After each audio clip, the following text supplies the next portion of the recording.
What's up, guys? We are back with another Cosmic Legions test shot, taking a look at the other Olek Thygar. He is the rare instance in Legions that I figure got two versions of himself in the same wave. This is the GRAVERING version. I took a look at the Hvalkatar version not too long ago. This one was sent over to me by Josh over on Twitter. Thank you again for letting me borrow this guy. Unfortunately, I don't have both Thygars in hand any longer. I sent that first one back. But I am curious to see what is different, because there is a lot different between the two. So this is him, like after he's been thrown into the prison, and he is obviously half naked by comparison. So let's see what he can do, see how he moves around. To start with, I'm going to kind of give a caveat out here. So there is definitely something different about the test shot for this figure versus what's going to be in the finished product. And it all kind of rests on this head and neck. You can sort of see it just sort of floating there. That is not going to be the case for the finished figure. So he probably has a little bit greater range at the neck and head than he will have otherwise. So he can look up, he can look down pretty decently, but up is pretty unrestrained. Tilt side to side, full rotation, all that good stuff. Arms out at the shoulders. They, of course, rotate. We've got our single-jointed 90-degree swiveling elbow. You've got gauntlet swivel, and you've got wrist swivel and hinge, of course. He is a 1.0 style figure, so of course that means he's got a solid buck torso. So it goes backwards a good bit, and he goes forwards a decent bit. It's not tons, but it's a solid crunch. You got a little shimmy side to side, and you've got rotation down there also. Legs are going to go all the way out, so he can do those splits if you need him to. You'll have to take this, belt off to do that, though. Kick forward all the way. The belt does not really get in the way because it's, flexible enough. You've got kick backwards. You've got your thigh twist up there. Single jointed knees go back a decent bit on this guy. Basically 90 degrees, right? And you've got swivel at that knee. And then, of course, in typical Legions fashion, you've got swivel at the top of the ankle. We've got really, really good rocker. And you've got your hinges down there. So he's fairly standard. Like he's definitely a 1.0 style figure. But he does seem to have a little bit more range in a few areas than the other figure, just by virtue of the fact that other Olek Thygar is fully armored up, and he has maybe just a little bit more wiggle room with some of these parts. Now, of course, one of the big things with these test shots is just getting a chance to look at these ahead of time and to sort of, in many ways, pour over the sculpt and the visuals in a raw state, I guess is the better way to say it. So this is something that's not painted. It's a gray void in many ways. So there is just a ton of detail pouring out of this figure, but in a different way than the other figure. Because, of course, that's that regular, the Hvalkatar version of Olek Thygar does have, like, his spacesuit on. So he's got a fully armored torso. He's got fully armored arms.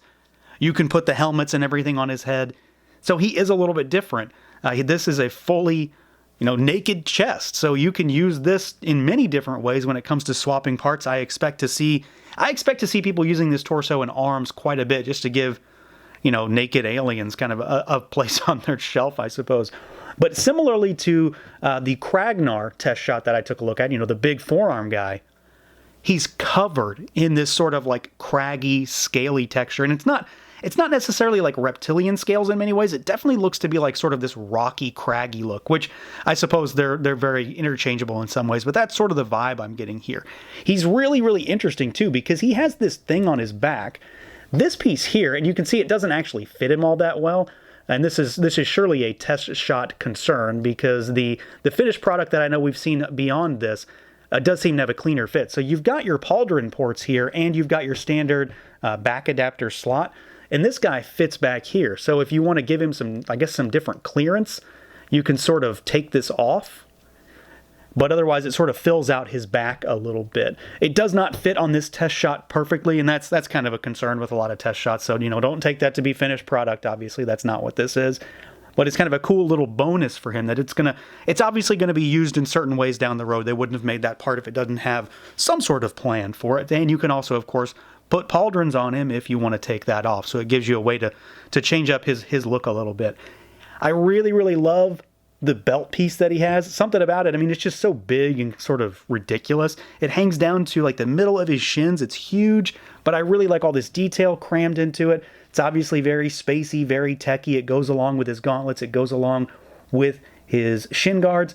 And he also has some pretty gnarly looking hands and feet. He has 4 fingers and 4 toes with like very, very gnarly looking spaces in between some of those digits. So like you've got this big wide gap between his first and second toes, and then you've got a big gap between his, what is that? The index finger and whatever, I guess, middle finger, ring finger, whichever one I don't know which one he's supposed to be missing there.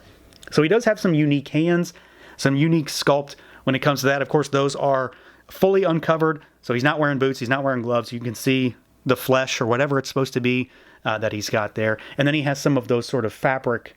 Well, it's obviously not soft goods, but it's supposed to look like fabric texture, like a weave patterning for the legs. He is also, similar to the other Olek Thygar, slightly taller too. I'm sure some of that, a small portion for this particular copy, is related to that neck and head sort of sitting high, but he is definitely a little bit on the tall side too. So it's going to give us yet another variance in height when it comes to some of these figures. And of course, we'll do size comparisons momentarily, but he is ultimately topped off with this pretty awesome head sculpt. And I really, really liked the head on the first Thygar figure. This one is not the same though. It is a little bit different. So it's oriented in a bit of a different fashion.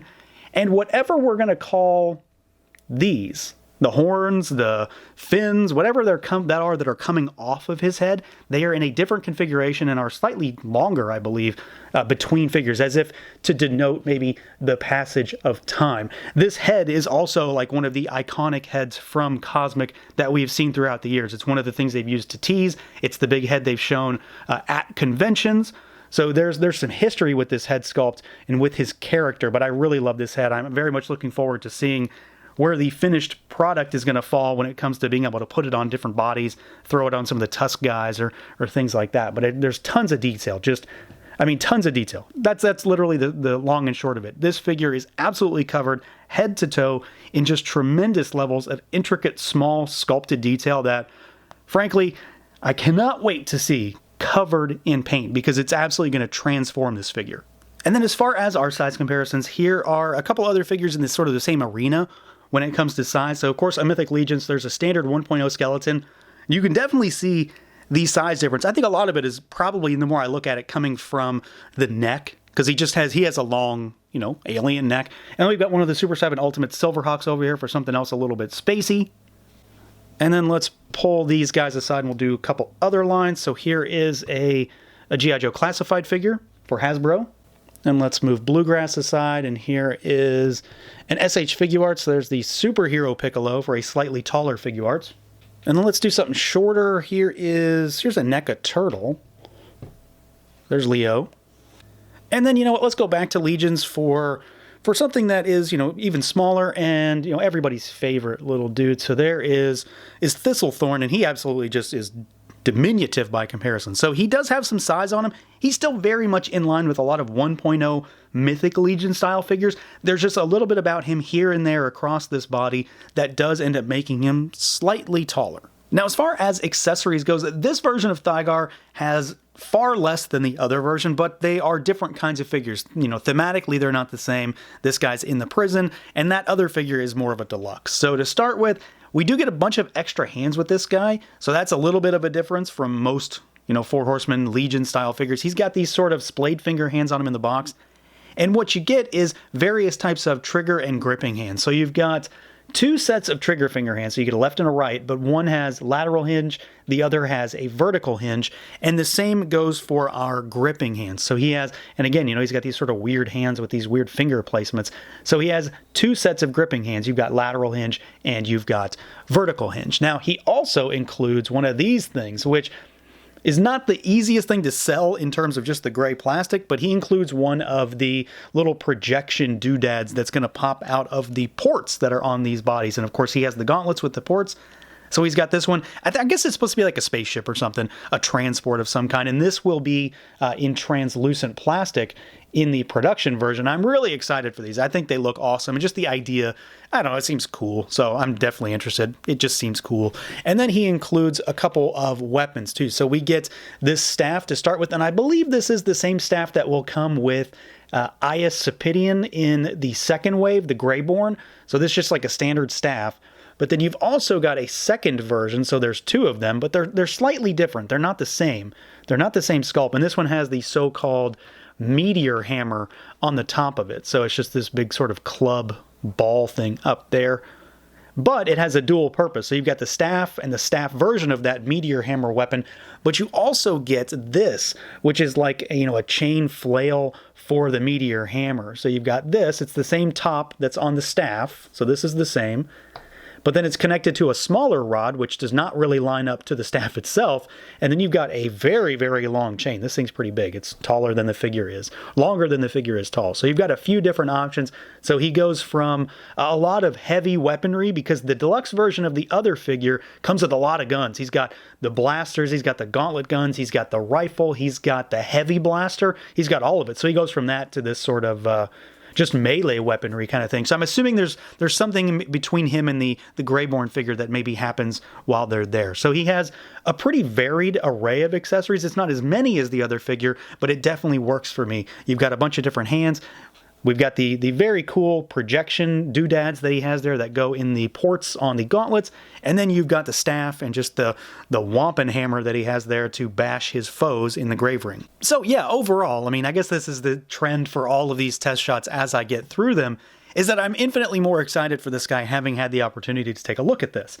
There's so much going on with this figure. Different types of finishes, different types of textures, from the the unarmored torso and arms to the armored gauntlets, the armored legs, the fabric for the thighs, and it's just a different kind of figure in terms of something that I've already sort of looked at, because there's two of this guy in this wave, which is still pretty nuts. But I'm very much looking forward to seeing this thing fully painted, the fully finished production sample in my hands, and I'm really excited to see how I'm going to be able to integrate this one and the other one into my display. Or maybe you can utilize both of them as different characters if you don't really care about the lore. You can have an armored version and unarmored version, and they can be two different guys from the same race maybe. So there's a lot of possibilities with this figure, especially in conjunction with the other Olek Thygar. So that's going to do it for this look at the Cosmic Legions of Hvalkatar Book 1, Olek Thygar, the Gravering version. Let me know what you guys think. Feel free to like, comment, subscribe, and share, and until next time.